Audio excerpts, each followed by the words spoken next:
Who am I? This is the question that can come up when in a single parent home. Yes, there are times when we are blessed to have another person come in and take the place of the absent parent, but it doesn't replace them. Our title tonight, The Missing Pieces of the Puzzle, told by MaryAnn.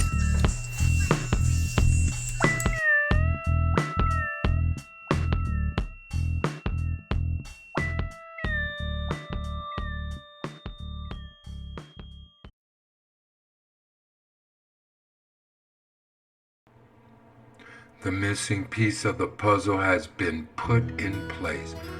You now know why you thought the way you did. You're no longer alone. You are loved and wanted.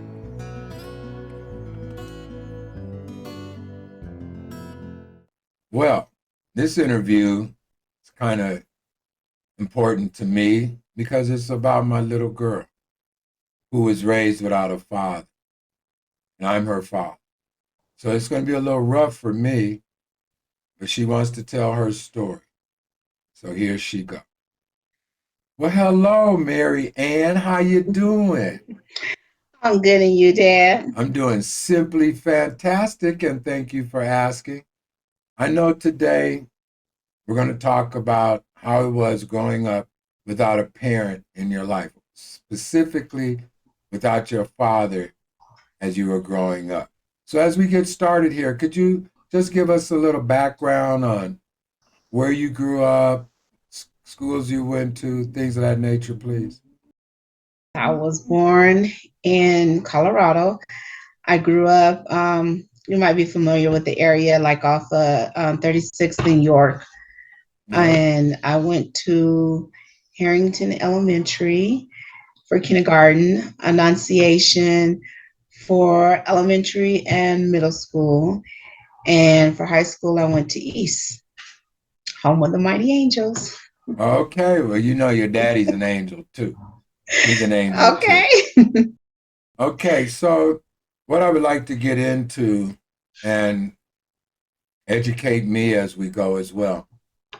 What was it like growing up without a father in the home, in your life, should I say? Were there other role models, or what was it like to you? Yeah, I mean, I did have other role models. My uncles were my role models. So, they were like my father figure. And there was, one guy that my mom, was seeing who treated me like I was his child. And I looked up to him as my dad as well. And, on Sundays, that was like family time. He had time where him and my mom would do things. And, he even had, children that were grown, and when they would come to visit, it was just like one big family. We all did things together, continuation. He was there. So, in a sense, he was my dad in growing up. Did you call him dad? No, I didn't call him dad. I called him by his name, but, to me, he was my dad. And, for the longest, I would always say, oh, that's my dad, just because I didn't know. I knew of you, but I didn't know you. Well, that's what I kind of would like to know too. As you were growing up, did your mother or your aunt ever talk to you about your father? I mean, they just told me your name. That's like pretty much it. They didn't know where you were. Nothing bad was ever said about you or anything like that. So they didn't put like how you have some mothers, oh, your dad is this, your dad, is a piece of trash, or your dad is a deadbeat. None of that was ever said. It was just, we don't know where your dad is, but this is your dad's name. Let me just catch you up. Uh, your mother was just a little older, and your dad was a lot mannish, okay? And when it happened, it was a shock to me as a young man. I'm sure it was a shock to your mother, who was a very beautiful young lady. at that time, and it was just your managed dad. Without getting into too much personal things, your mother was a beautiful woman. It was your dad. After she became pregnant, I got in some trouble with some police, and for me not to go to prison, I had to go to the military. When I went to the military and came back, I thought, or I don't know where I got it, that you all had moved to Albuquerque. Mm, And okay. and I really only knew the name Mary. That's all. And I do remember one time through the years though, to just get that excuse out the way that I didn't know you. And I just wanted the audience to really understand that around when you were about 6 to 9 years old, do you remember running into me? Yeah. That was Yeah. like a no, that was actually like I said, my uncles, was one of my father figures. So my aunt and them had took all of us to the drive-in off of Colfax there, across the street from, where University and the VA is. And we were in the concession stand. I remember we were getting like popcorn, candy, soda. I vaguely remember the interaction between you and I. You had spoke to me. I mean, nothing wrong or nothing bad or anything. And I do remember my aunt turning around, telling my cousin, who was older than us, to gather all of us, the younger ones, and take us back to the car. And that's like the last I've heard or anything about that day. But I vaguely remember that little part. Well, that's because that was that little part. I mean, out of all your life, that was that little part. I mean, there don't even need to talk about when you saw your dad, but more importantly, when I saw you. And your dad at that time was into things that he shouldn't have been into. And when I go to the drive-in a lot of times, it wasn't for what you think. When I saw you at the drive-in, I walked in and I didn't know anybody except your aunt. Somewhere in there, I believe, they acknowledged or made it very aware that this is your daughter. I was there to do other things. It wasn't to Hmm. just watch the movie. I had little holes on the side. People would meet me in there to do whatever junk your dad was doing. When I walked into the concession stand, I did see you, and baby, this is what I want to kind of tell people. Whatever your daddy was doing, he considered it too busy for you. And I apologize. Because as I sit here and talk about I went to the war and all this stuff, and I only knew that one name, I did run across you. And I did just what you said. It was like I just walked away. And as you put it, never saw you again. But God blessed us, kept me alive, kept you alive. And then it came a time to where I ran into a friend of yours, or a friend of your aunt. You wouldn't have known this guy, but a friend of your aunt's. And from way back then, I think you were probably over 30 by then. It's been a long Hmm. time. And Hmm. when I ran into him, I asked him, "Do you know where they're at?" And he said, "Oh, they stay right over here." So that's when I gave him my information. And I guess you can tell us what happened when you received that information.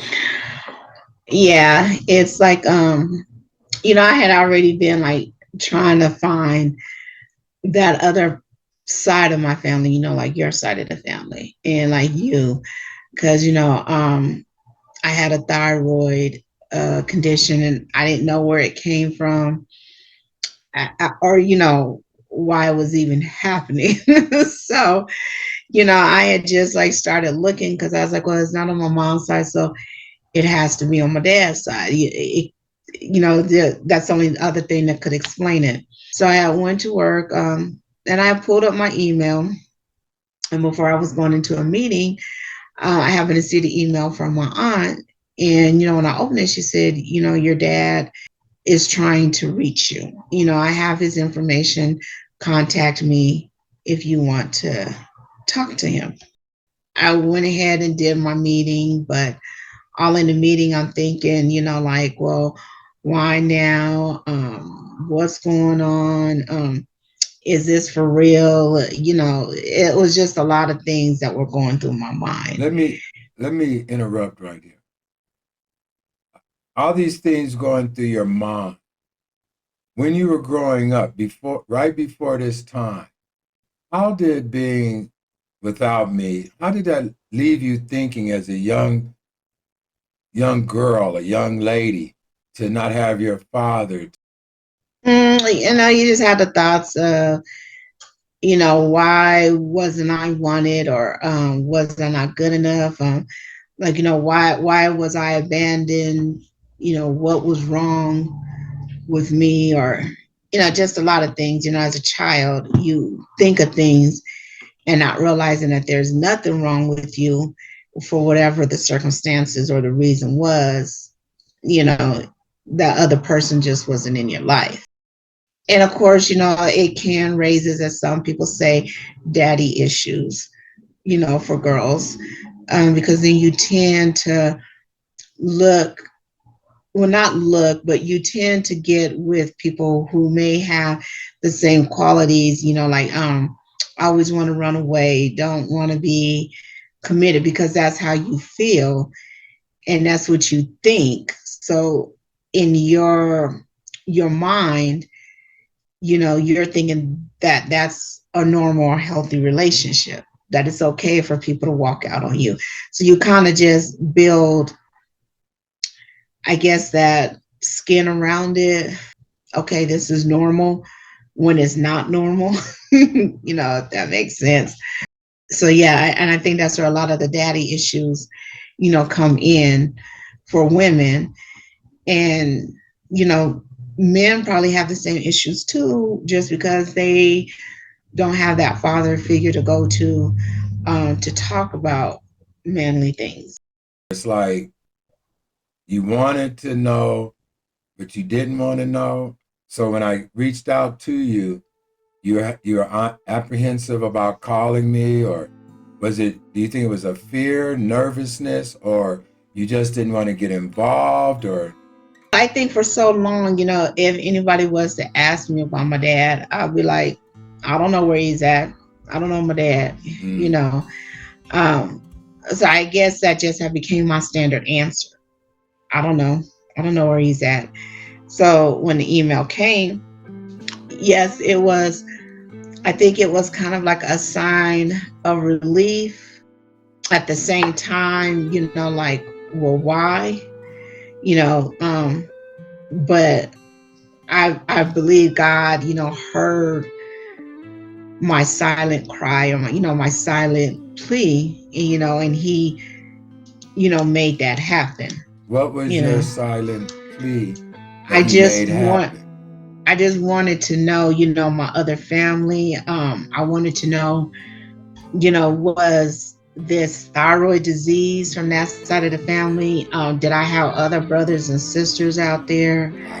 Or like, was I the only one? You know, No.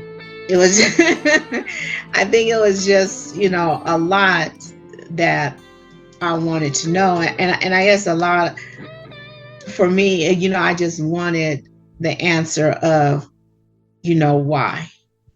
Why wasn't you around? So you wanted to know why I wasn't around, and yet here I am after 30 something years. I pop up talking about, hey, it's Big Papa, Daddy home, and all this kind of. And you're like, where you been? Why'd you leave me? Right. I mean, yeah, because like I said, I went back and forth on that. in answering the email. And when I did, my aunt, she sent me the information. And I had a friend, and this is when you was over in the Holly Center, and we drove by it. The door was open, and she's like, "Do you want to go in?" And I was like, "No." And she's like, "Well, we're right here. I mean, we're literally in the car in front of the place." And I was like, "No, I don't want to go in." And she's like, "Why?" And I was like, "Well," I said, "What if, he doesn't want to see me? What if he rejects me?" And she's like, "Well, if he was going to do that, he wouldn't have reached out trying to find you." And so, it's just a lot of that just had to kind of sit with me. And so, as the week went by, that weekend, I'm at work, I'm taking deep breaths, I'm like, okay, I just got to do it. So on my break, that's when I went ahead and called you and, told you my name was Mary and I was your daughter. And there was like this silence for a minute. I think I had to ask, hello, are you still there? And you you were like, yes, I'm here, You have questions, just like I have questions. I sure did. But you answered a lot of them real quick. Number one, were you married and have any children? Ooh wee. Ooh wee. You was married with children or you had been married and had children. Something was going on. And Yeah. and I mean 4 grandkids when I met you. Four. Yes. And so we go along, we meet each other, you finally get over it. I say I'm sorry 120 times and I come up with my excuses for why. But really the only thing is I just didn't live up to my responsibility. Period. There's no I went to the military. Babe, your dad was just what they call out there. And I apologize to you, your mother, and your whole family. So we get together. You tell me about the 4 kids. Can you tell me what it was like meeting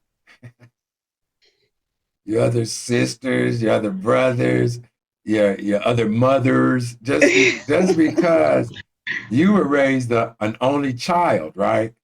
Uh Yeah, I'm huh. the only child my mother had. Okay, now you meet your dad, and it's a whole nother ball game now. Well, yeah, because like I said, I'm the only child that my mother had, and in actuality, she almost lost me, towards the end. I didn't know that. But yeah, but God had a purpose and He had a plan, you know, and so my siblings growing up were, my aunt's kids, my cousins. Those are like who I considered my, siblings in growing up. And so when I met you and then, realized that, oh, I do have other siblings, um, it was a little bit overwhelming at first. And I think it was only because, that was the day I had met Uncle Ricky. And then I want to say, like, maybe an hour or two later, Sydney, Iman, and Darcy walked in. And it was just, like Uncle Ricky had kept telling you, Billy, she looks just like mama. She looks just like mama. And you were like, yeah, I know, I know. And then when Sydney walked in, she's like, I knew right off the bat you were my sister because you look just like my grandma. And it's like just everybody, was just like, like happy, to see me. They're just, welcoming you with open arms. Well, what about And your Uncle James and your used to be the big brother David? I'm sure he was glad to talk to you. yeah, I mean, like Uncle James, he said the same thing, when he first met me, was like, she looks like mama. And even Auntie Curlin on Thanksgiving, she was sitting there and she was eating, and she was like, Billy, she looks just like mama. So they all just kept saying the same thing, like, she looks just, like mama. David, yeah, he was just like, I'm just happy because, I no longer have to be the oldest. You're here now. So, they can call me, but you're going to be the first one that they call for something first. So, Well, you are my first, and I just wanted you to know, even though I acted so foolishly and selfishly and so irresponsibly, when your dad started catching on, I just want you to know that I told everybody about you, especially my sons, because I knew I had a daughter named Mary. And so they couldn't talk to nobody named Mary. Don't bring me nobody named Mary. Okay, Mary's off. Don't even mess with nobody named Mary, because I had told them all about you. So I'm getting a feeling that when you did come in and you did get with the rest of your nieces and nephews and all that, you did know that you had been loved and thought about. Could you feel that? yeah, I did. And I mean, they all said the same thing. We knew you were out there. We just didn't know where you were or how to find you. But Dad always told us about you. Dad always made sure we knew that we had a sister out there. Yep, I have a daughter out there named Mary, and all you all better pay attention. And when I found you, it was really like um, a part of my life was filled. For me, just hearing them all, say the same thing, and, just welcoming with open arms, it was, you know, um, that missing piece of the puzzle have been placed together. Because, for so long, I always wondered why, you know, um, I didn't look like certain people over here, or, why my build or my stature was different from others.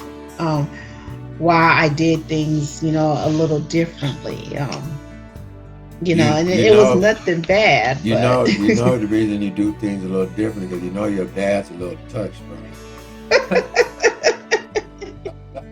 So when you say you did things differently, I bet you really did. I bet you did, but no, baby, we loved you. Your dad put the word out, and once I caught somebody that I knew you, it was only a matter of time. And I really thank you for at least going on and getting past your fear and getting in touch with me because look, I mean, you brought me so much joy. It's like from that moment on, it's like I don't know what life would be without you. I really Mhm. don't. I mean, you have been so fulfilling. And my grandkids, I love them. And then you're making me old. I have four great grandchildren out of your clan. You know what I'm saying? It's like, Yeah. wow. And everything just blossomed and God just took that mess of your fathers, that horrible mess, in some kind of way he fixes it. You know what I mean? He gives us this opportunity. And I'm thankful for you. And I didn't really want to get like this. I wanted you to know that we look for you. I look for you. Once I found somebody, I was there. We found you. I'm so glad that you answered the call. You didn't have to be that way. You didn't have to forgive your father. You didn't have to say I want to meet you anything, but you did. And those are the Mhm. things that I thank God for is even when I'm in my mess, he still protects me. He knows how my heart was. I just wasn't there like I should have been. And a lot of men, I just want to say, you know, think about your children. Don't be like I was. Just Mhm. think about it. So we get together, you find out where that thyroid stuff comes from, huh? Yes, I did. Yeah, your grandma, your aunties. I mean, I don't know what Cousins. it is. They all catch it. I think I Hmm. might have met one male out of the family that caught it, but the women, they all, I don't know what it is. Pretty much. I mean, really. And so you fell right in line with everything. And I'm so thankful because you helped me so much with my show. You're one of the producers. You're always there. You're so loving. You're so kind. I just thank God for you. You even had to help your dad out after we got together. I was going through that change when I decided I was going to stop being what I was being. And you remember all of that stuff and all of that happened. So, Yeah. right when we met each other, in my personal life, stuff started jumping off, and you stayed with me through that, baby. And I love you for that. You didn't turn your back on me. And I know I probably looked real funny from when you met me and from when you had to come help me through that situation when you and Bobby was picking stuff up out the alley and all that stuff. But I thank you. I really do. I thank you. And you've been a beautiful daughter since the moment that we got together. I'm sure I would have had a beautiful time if I would have been the father I should have been to you. I hope that the things that you were damaged with, I pray that God heals you. I'm sorry that you had those feelings. I'm sure those kind of emotions help mess with you in your relationships and just your development. Period. To have a parent out the home, and especially your father. You know, I mean, I just want to say I'm sorry again. I really mean that, and I love you dearly. But if you had something to say to someone that went through these things and had to go without a father. Is there something that you would like to say that might encourage them? Everybody's situation is different. I guess you have to go back to, that child, that little boy or that little girl, and just, no matter how they're feeling or what they're thinking, because as a child, you can't understand the rhymes or the reasons why. But as you get older, if you can just allow yourself to tell that little girl, that little boy that, it's okay. It wasn't nothing that you did. You're loved, you're wanted, you know, um, just allow those thoughts to be put to rest. I think that, will heal a lot of issues, daddy issues or just any type of issues. So when you say daddy issues, I kind of get an idea of what you mean. And I'm sure there were a lot of issues that you went through. Abandonment issues sound like. Hmm. But yeah, And you do feel abandoned, it makes not you feel less wanted. than. Yeah, you actually, you start to run into what is called that imposter syndrome. So you're thinking you're not good enough, you're not wanted, you can't do this, you can't do that. But in actuality, you can, because you could do anything that you put your mind to. Amen. And I'm glad you put your mind to forgiving an OG for his knucklehead. And I love you.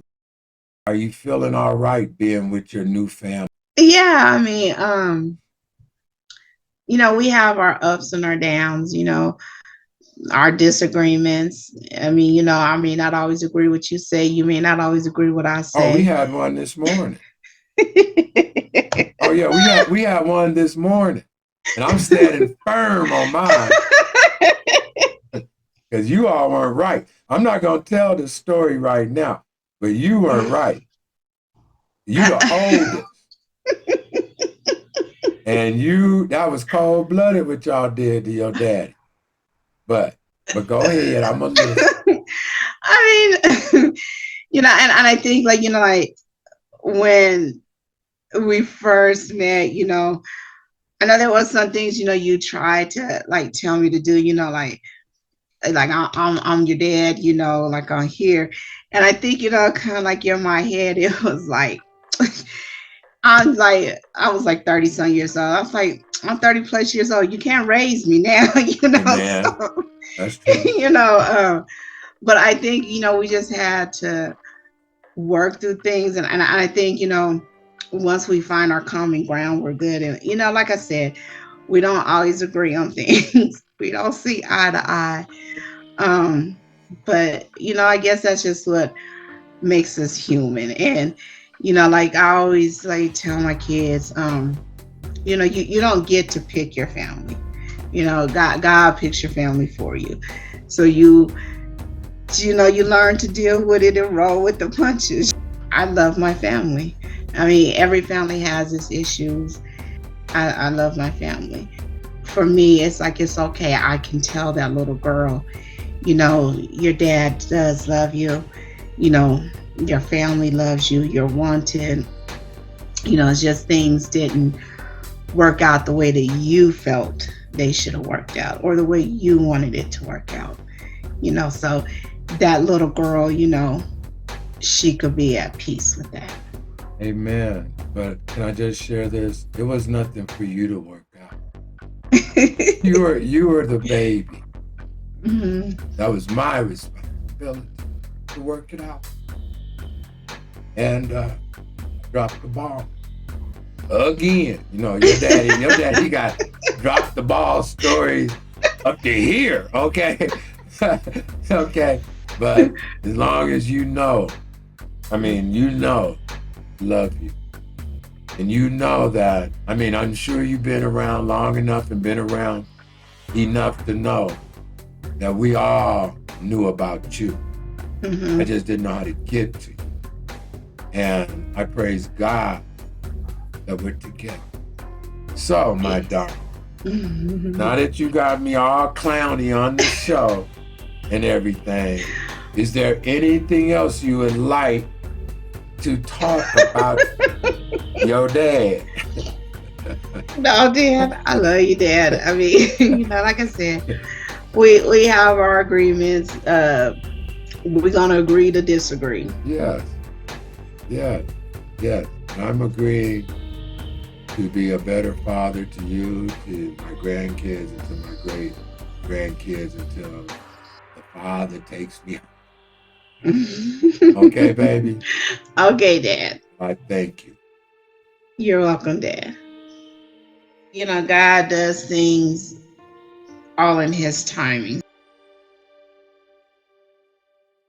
Well, another episode of Where Were You? And we would like to thank our guests for this evening. Also want to thank New Me. New Me helps sponsor Where Were You? So go on and check it out. New Me /Arkway. Also, go on and hit that like. Go on and hit subscribe. Go on and hit that share. Go on and leave a comment. And if you find anyone that has a story, let me know. And hey, you bless someone today.